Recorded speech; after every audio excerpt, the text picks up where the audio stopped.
One of my favorite sayings is the most dangerous form of blindness is thinking that your perspective is the only reality.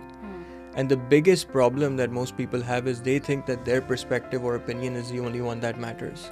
The reason why I bring that up is when taking action, a lot of people have this set of assumptions. And to assume is to make an ass out of me and you. I mean, it's useless. Assumptions mean nothing. But when you take action, what happens is after taking action, you're able to collect data.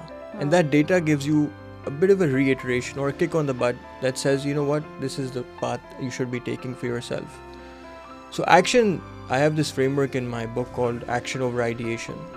The way I've built it is most people spend months, if not in some cases years, on the ideation. I want my business to be perfect, or I want this project to be perfect, or I need to look perfect before I do a podcast. The reality is you will never be perfect. So you might as well use all that time, energy and effort into taking the action and then leave the ideation for just a couple of days. So the framework is 14 days of ideation, 60 days of action, and then by the end of that 74-day period, you know whether you need to double down or you need to pivot. Welcome to Maleeha Shahid Speaks podcast. This month we have something amazing and someone very dear to me. This individual is a very young individual. I'm grateful to him because he chose my book and published it under his life-size publishing company, and I've known him. I've read his book Kismet Dilemma as well, and he talks about all the challenges that he's faced at a very young age and kind of slayed those challenges and reached where he is. He's young, he's smart, he is an entrepreneur, and he's going to go places. If he has already not reached this, he's, I'm sure, going higher and higher where he should be as an entrepreneur, as an individual, and as someone who's very successful. This individual, his name is Umer Farooque, born and raised in Pakistan, moved here a few years ago in Canada, and he's trying to find his roots here. But what inspired me specifically to bring him on today is not only his immigrant experience, similar to what I had over 20 years ago, but also how he found the right kind of stuff that he is interested in, building his business to a point where he's not only helping people here, but also finding his roots and finding his entrepreneur skills of where it could go. Now, when we talk about book publishing, it's another world that I did not know, and I'm still learning, and I will never maybe learn about publishing, but I know a thing or two about writing, and that's what we're going to dive in, how his life is going to be and what it is. So welcome, Omar. How are you? Good, how are you? I'm good. Thank you so much. Omar, it's such a pleasure to have you. We've been trying to match our schedules for a few months, but I am so inspired by you. You're at a young age. You've reached so many places. Your book came out, Kismet Dilemma. I read it and reread it because it is very similar to my book. We talk about our immigration experience, how we came in. I moved here over 20 years ago. You've moved here recently. Tell me about it. No, I mean, I appreciate you for having me. It's been a journey, to say the least. Canada is nothing like I expected it to be. I was told it was cold, a bit depressing. It can be, not to take away from that. But no, I moved here in 2022, and right off the bat, I decided that I was going to work a job. And I started applying. I met some very interesting people. Got scammed a couple of times, and that's just how it is over here. Sorry about that. But, I started working at a real estate company for a couple of months, about a month and a half actually, not even a couple. And I really quickly realized that Canada is a land of opportunity. And through that opportunity, you can either take on the opportunity or you can linger it on over your head and decide that maybe later, maybe one day.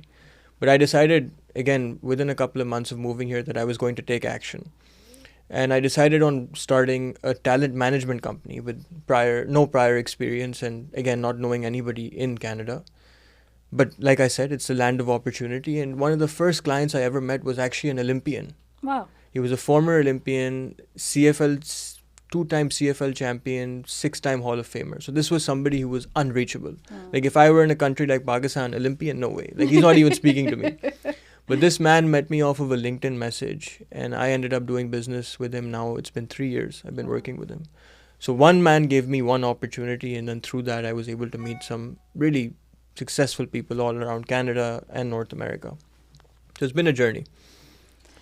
Isn't that beautiful? Land of opportunities. That's what I've called it in my book, because a 20-something girl had dreams and inspirations and just wanted happiness out of life, but then learned that happiness is in our control, not in someone else's control.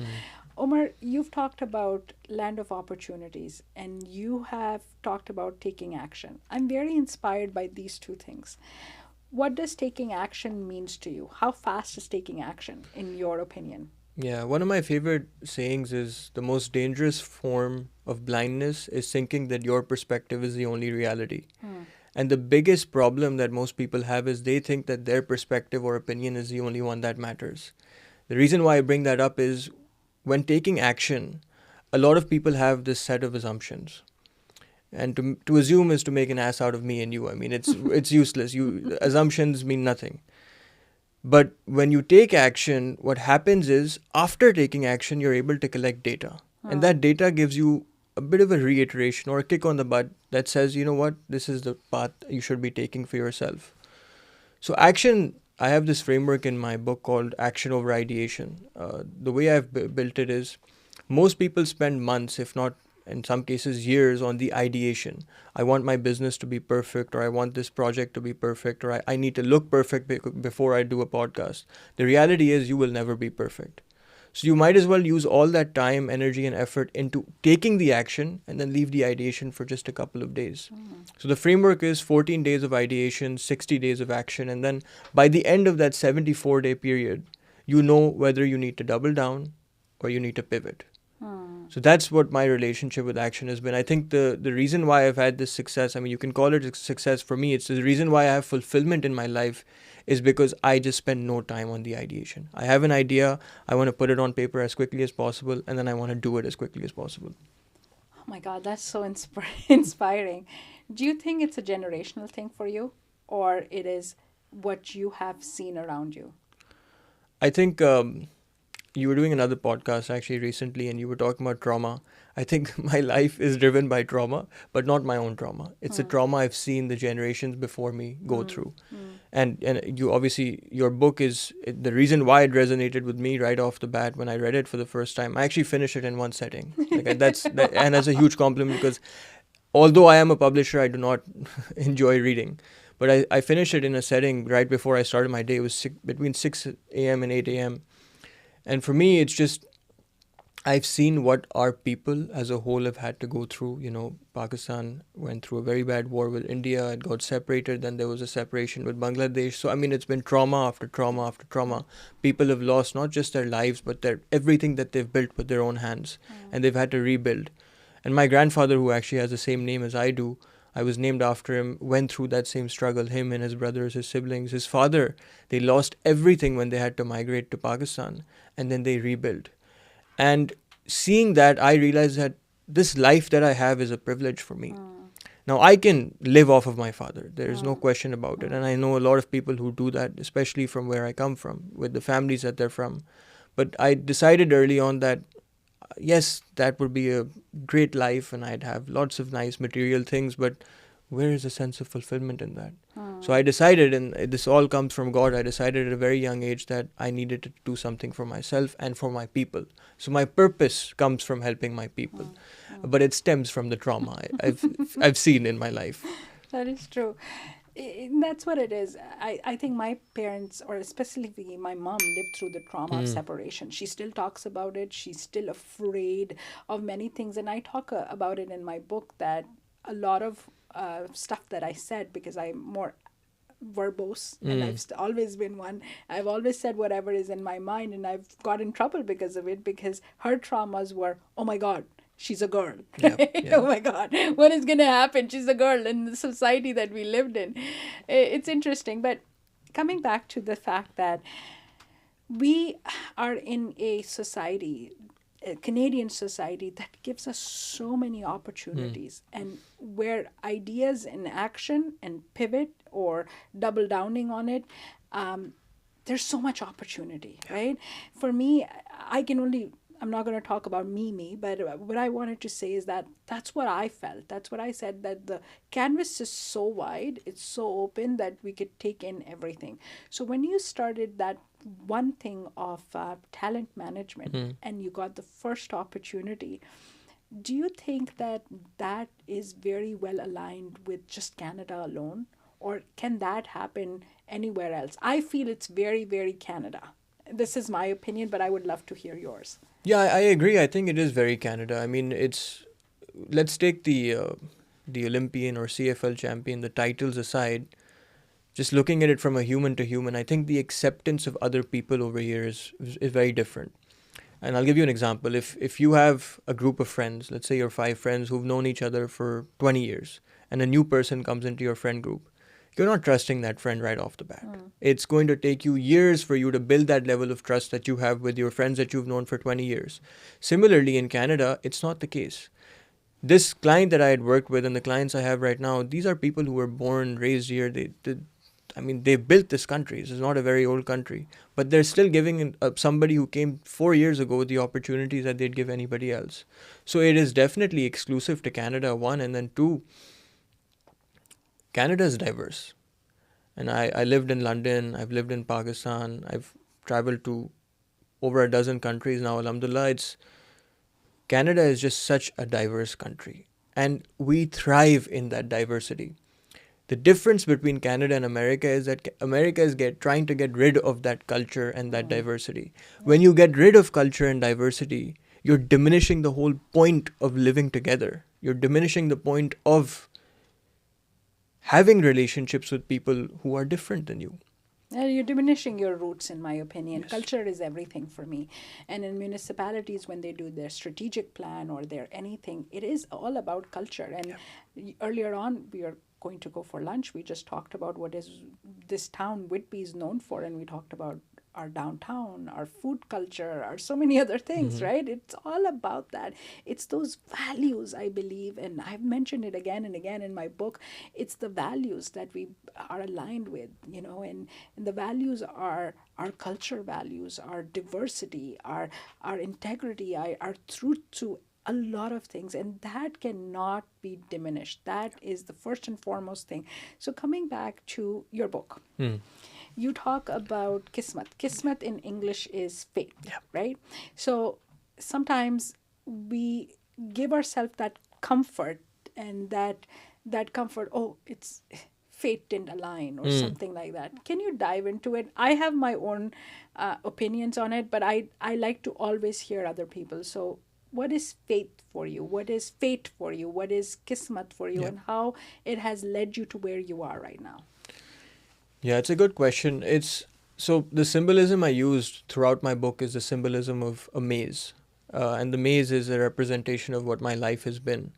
So growing up in Pakistan, when people hear Pakistan, I think your brain jumps to camels and horses and donkeys and, no roads. In some cases, there are no roads, to be fair.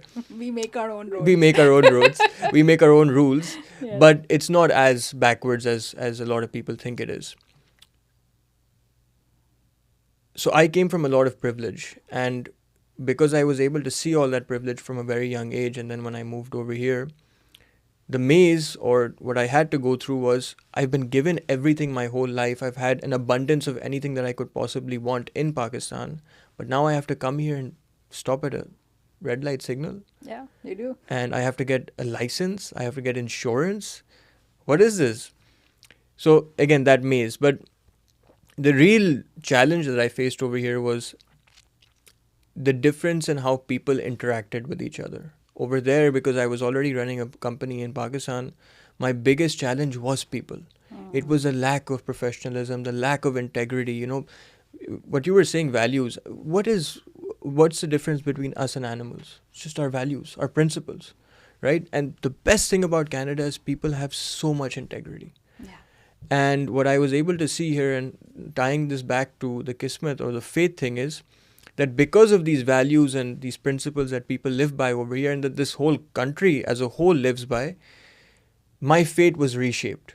I was probably destined to just, run a factory for my father or do something that a lot of other Pakistani men nowadays do, or work a job for the rest of my life. Again, I was destined for the conventional path, but my fate or my kismet changed because of the opportunities that I was given in this country. And the overarching conclusion for me was nothing happens on accident. I don't believe that there is anything called a coincidence. Everything happens for a reason. Yeah. You just have to find the reason. The problem we have is we see what's happening. For example, this is such a beautiful example. I was at the gym the other day.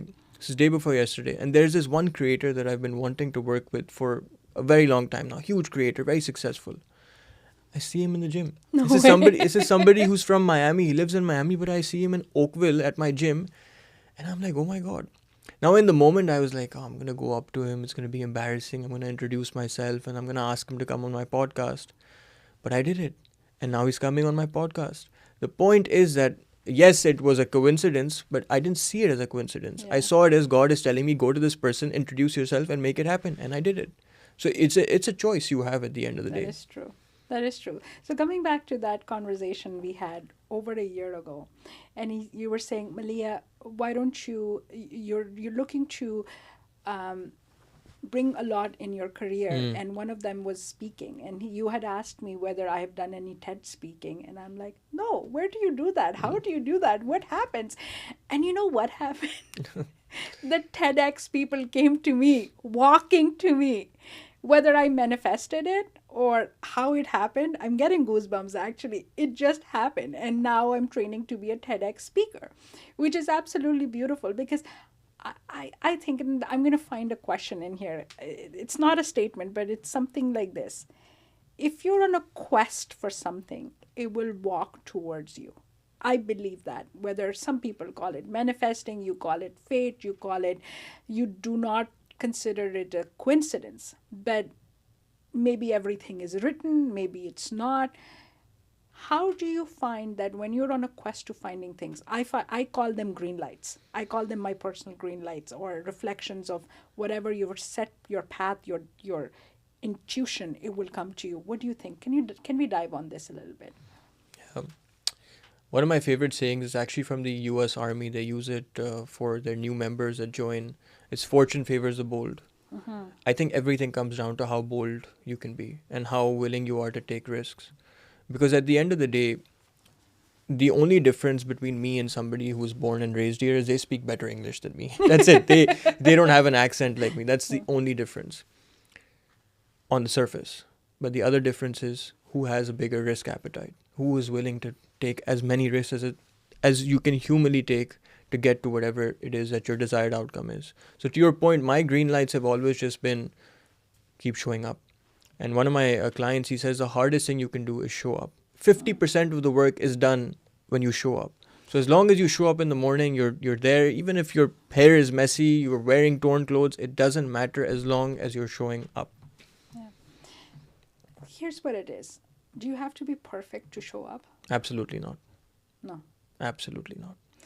And that's what it is, right? I believe you and I have many things in common. We're both risk takers. I overthink, but I sometimes don't overthink. I'm an overthinker as well. So we have much more in common than we. Okay, so let's talk about you moved here 4 years ago. You immediately started pivoting, started finding your opportunities, and some opportunities came to you. You've now embarked on your own podcast, which I was a part of, and I enjoyed talking to you. What is your goal in it? It's a good question. With everything that I do, I usually tie it back to helping people. In my religion, in our religion, there's lots of narrations of our Prophet. He talks about gratitude. The biggest thing in Islam, Christianity, Judaism, any major religion is being grateful to your Creator. So for me, in my head, the only thing that I replay over and over again when I wake up and when I go to sleep is, how do I show my gratefulness? And I tie it back to helping people who are less fortunate. The fact is that the opportunities I have, there's so many arguments you can make about the fact that, Umer, you were, a lot of these things that you're doing right now or that you've accomplished are because of the privilege that you've had. And yes, I agree. I am not taking anything away from that. And a lot of us have that privilege. The question is, what are you doing with it? You and I have this platform. Yeah. We have our mics in front of us. We have the cameras rolling.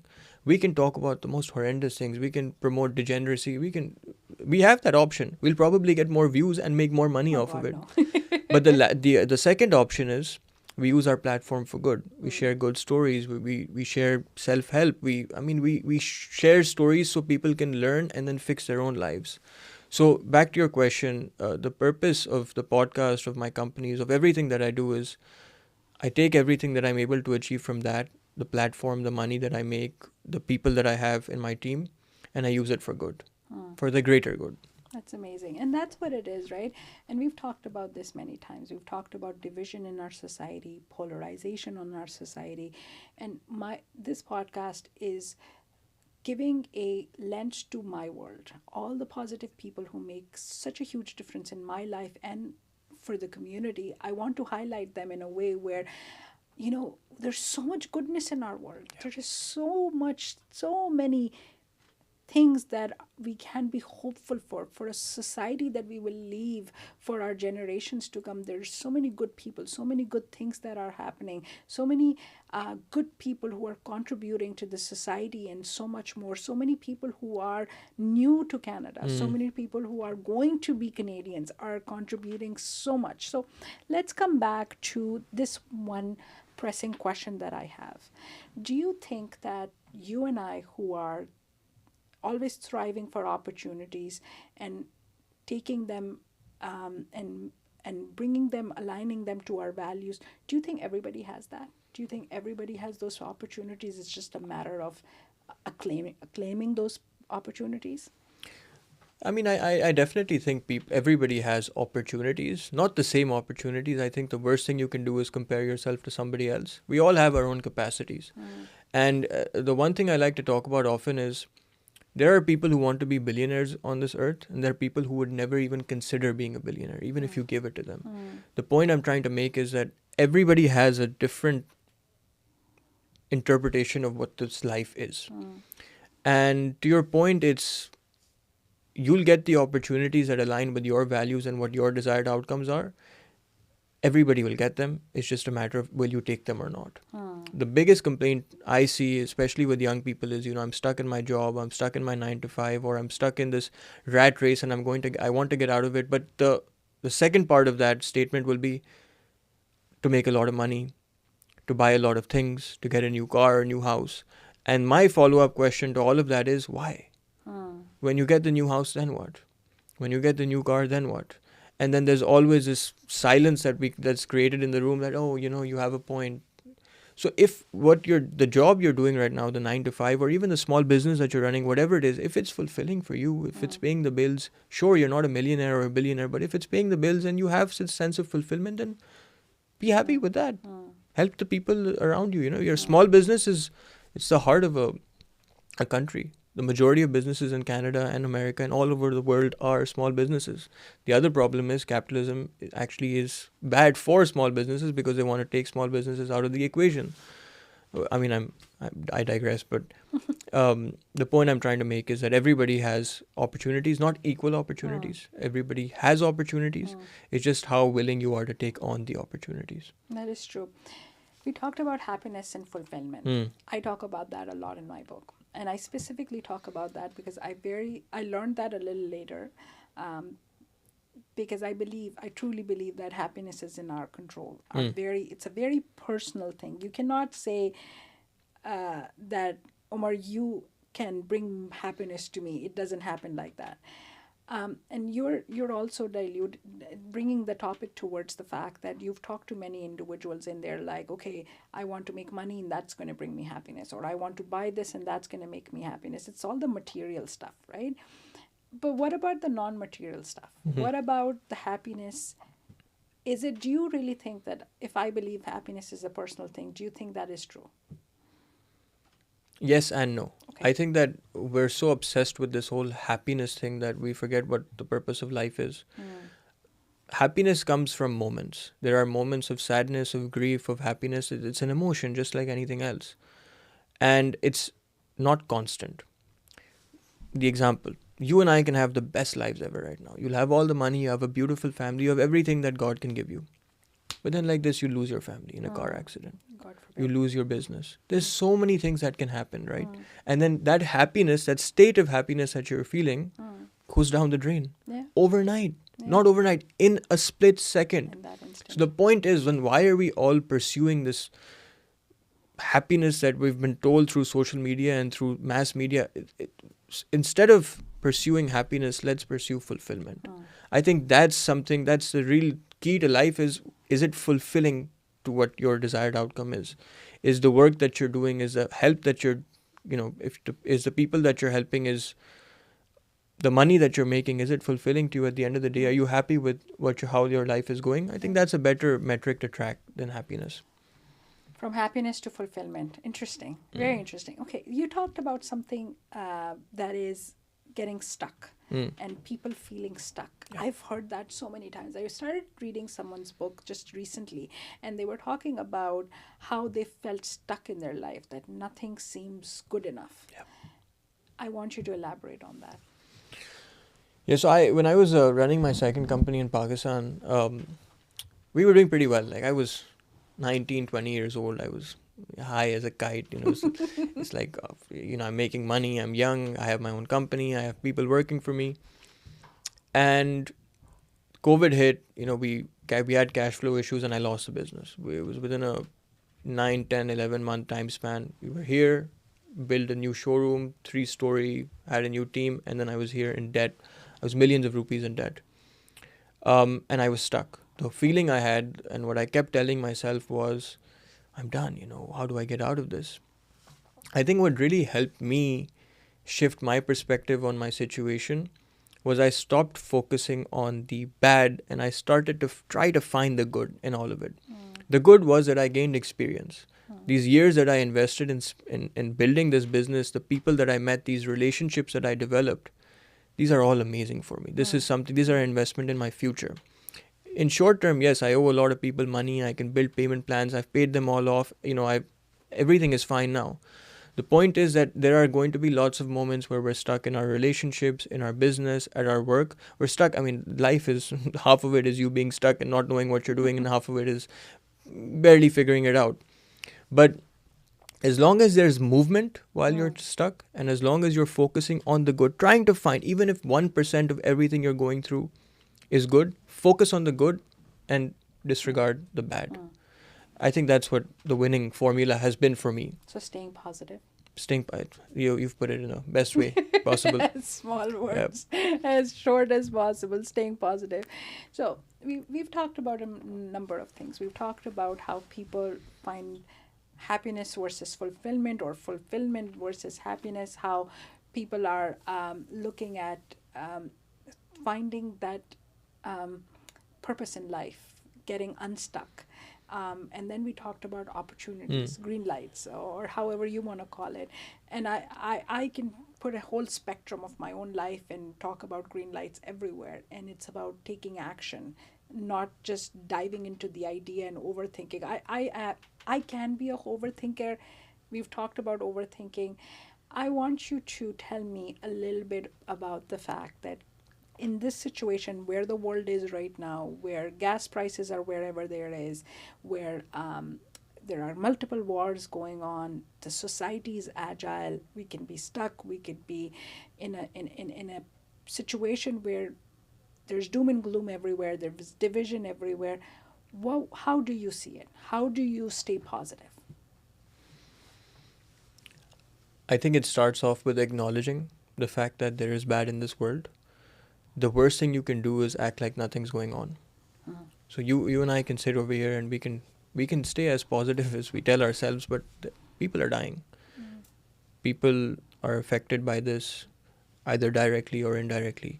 While the war is happening across the world, we feel the effects of it in the West, right? We're safe, but the fuel prices are high. That means the price of food is going to go up. The price of everything goes up accordingly. So I think number one is acknowledging that there is everything that's going on in the world. There is bad there. And then the second question, or for me, the question I ask myself is, what am I going to do about it? And it simplifies a lot of things. Because when you have a desired outcome set, so this is what I want to achieve, it's easy to work backwards. Versus I'm just going to go day by day and figure things out as I go. That works as well for some people. But for me, when I have a target, like this is what I want to achieve, this is what the overarching objective is, then what are the steps I need to take to become that person? So for me, it's just a matter of, number one, acknowledging it. Do not try to suppress that emotion that you feel when you see other people going through, bad situations. We're all human. I mean, we all feel certain ways. It's okay to feel that way. But the second thing is, and what am I going to do about this feeling that I'm feeling? Am I just going to sit on my couch, cry, and do nothing about it? What purpose does that serve me or them? Or do I ask myself, you know what? I do have a platform. I can post on social media. I can share my story. I can help other young people.